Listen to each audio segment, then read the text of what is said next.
This is being done by an expert cook. Don't try this at home all by yourself, it could be dangerous.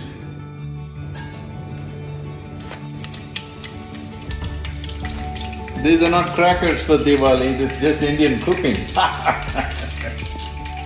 I was to visit the construction sites and various other things in the ashram, but it's a very wet day, so decided I'll do some Indian cooking. Looking at the quantity, don't think I'm going to eat all this. Having a few guests at home today. It's a rainy day, so all we can do is eat and talk. So I thought I'll treat them, surprise them a bit with some amount of cooking. This is the kind of cooking which needs your involvement every moment. It's not something that you can set it up and forget about it. That is why it has the power to enslave you through your tongue.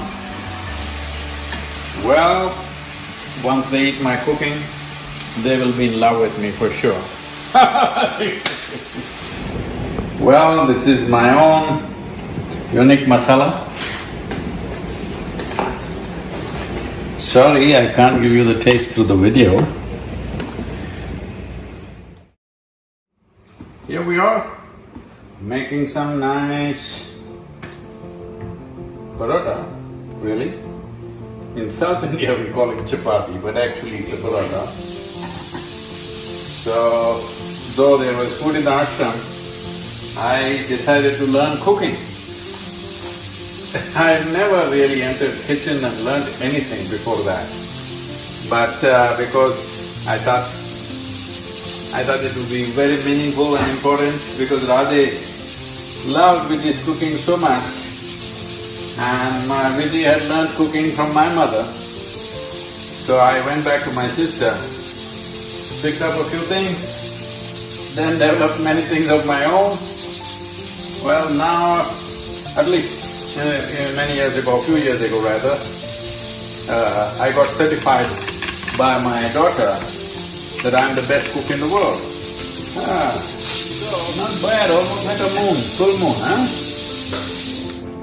I'm saying if the chapati looks like the map, at least if you get in Australia, you're doing okay. South America, bad.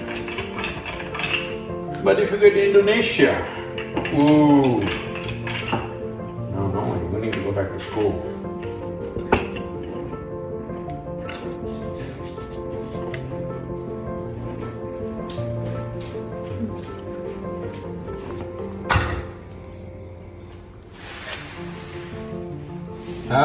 See my parota is puffing up like a puri, hmm?